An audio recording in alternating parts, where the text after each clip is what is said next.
Magandang araw, learners! Kamusta? Halina't samahan niyo ako sa isang makabuluhang kabanata sa Araling Panlipunan. Ang araling maghahatid sa inyo ng mas malalim at mas malawak na pananaw sa buhay, sa bayan at sa sandaigdigan. Dito lamang sa DepEd B 88.8 Radyokasyon sa Bayawan City Division. Edukasyon, padayon! Ako si Teacher Arnel, ang inyong teacher broadcaster sa Araling Panlipunan para sa ikalimang baitang. Sa ating leksyon ngayon, pag-aralan natin ang kaugnayan ng lokasyon sa paghubog ng kasaysayan sa iba't ibang aspeto ng kultura, pamahalaan, relihiyon, sining, at ekonomiya ng ating bansa. Upang makapagsimula, kunin at ihanda ang mga kagamitan na inyong kailangan sa ating talakayan, tulad ng ballpen, papel, at budyol. Handa na ba kayo? Magsimula na tayo! Buksan ang inyong module sa ika-4 na pahina. Tingnan at pag-aralan ang mapa ng Asya. Gamit ang kumpas na nasa larawan, hanapin ang karagatan at isla na nakapalibot sa Pilipinas. Tukuyin kung saang direksyon ang mga ito matatagpuan. Alam nyo ba kung ano-ano ang mga dagat, karagatan, at isla na nakapaligid sa Pilipinas? Magaling! Ang mga dagat, karagatan, at isla na nakapaligid sa Pilipinas ay ang Philippine Sea, Luzon Strait, Celebes Sea, South China Sea, at ang isla ng Moluccos. Ang una ay ang Philippine Sea o ang Dagat Pilipinas. Ito ay nasa silangan ng Pilipinas. Ang Luzon Strait naman o ang kipot ng Luzon ay matatagpuan sa hilaga ng Pilipinas. Sa bandang timog naman ng bansa, makikita ang dagat Celebes o Celebes Sea. Sa kanluran ng ating bansa naman ay ang dagat timog China o South China Sea. Samantala, may isang isla na nasa timog ng Pilipinas. Ito ang isla ng Moluccos. Tingnan ulit natin ang mapa ng Asya. Nakikita mo ba ang mapa ng Pilipinas? Bakit kaya ito tinatawag na archipelago? Tama! Tinatawag itong archipelago dahil ito ay binubuo ng mga malalaki at maliliit na pulo.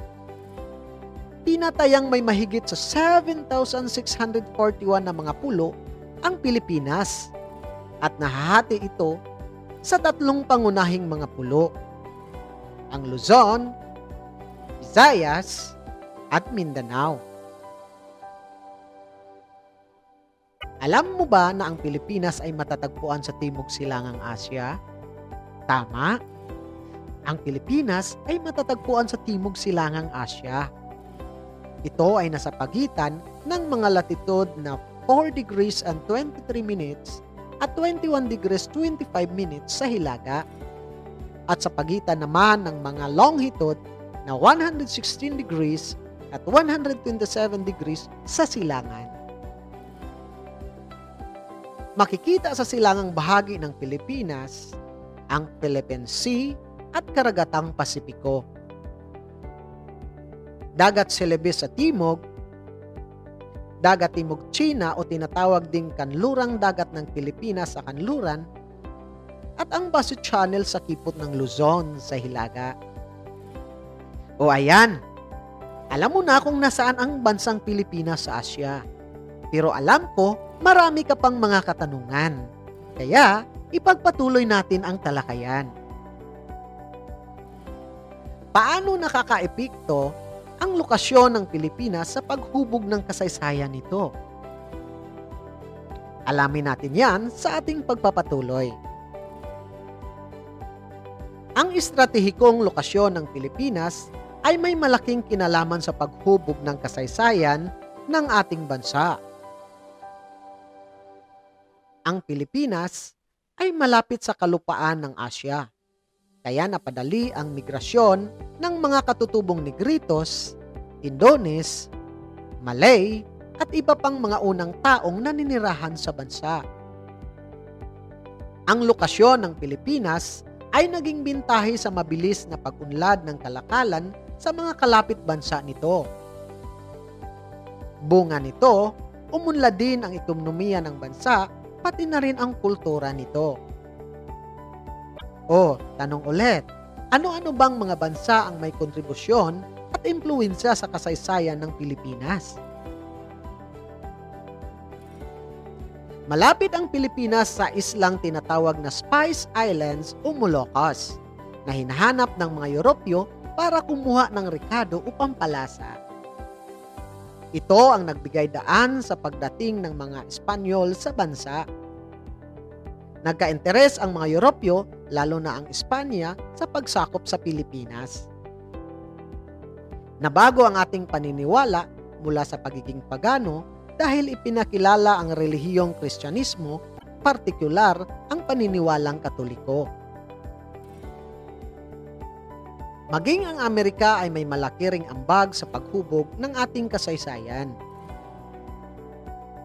Sinakop tayo ng mga Amerikano at nagtayo sila ng mga base militar laban sa pagsalakay ng mga bansa sa silangan.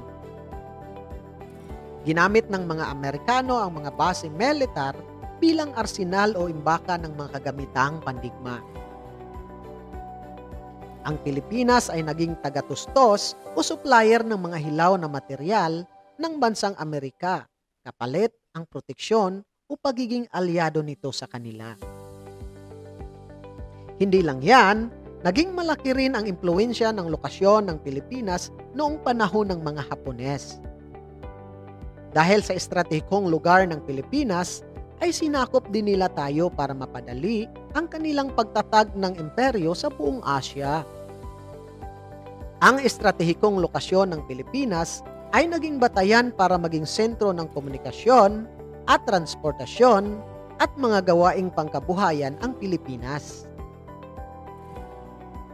Bakit naman tinatawag na sentro ng pinaghalong kultura ang kultura ng Pilipinas?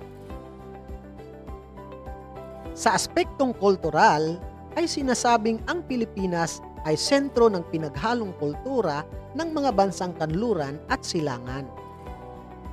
Dahil nakasalamuha ng ating mga ninuno ang iba't ibang bansa sa Asya. At ibang mga kontinente, dala ang mayamang kaugalian, industriya, edukasyon, at iba pa. Malaki ang papel na ginagampanan ng lokasyon ng Pilipinas sa paghubog ng ating kasaysayan at ang patuloy na pag-usbong ng lahing Pilipino. Ngayon alam nyo na ang heograpiya at lokasyon ng Pilipinas ay napakahalaga at may malaking kaugnayan sa paghubog ng ating kasaysayan. Mula sa aspeto ng kultura, relihiyon, hanggang sa pamahalaan, sining, at ekonomiya ng ating bansa. Abangan ang susunod pang kabanata sa Araling Panlipunan. Ang araling maghahatid sa inyo ng mas malalim at mas malawak na pananaw sa buhay, sa bayan at sa sandaigdigan.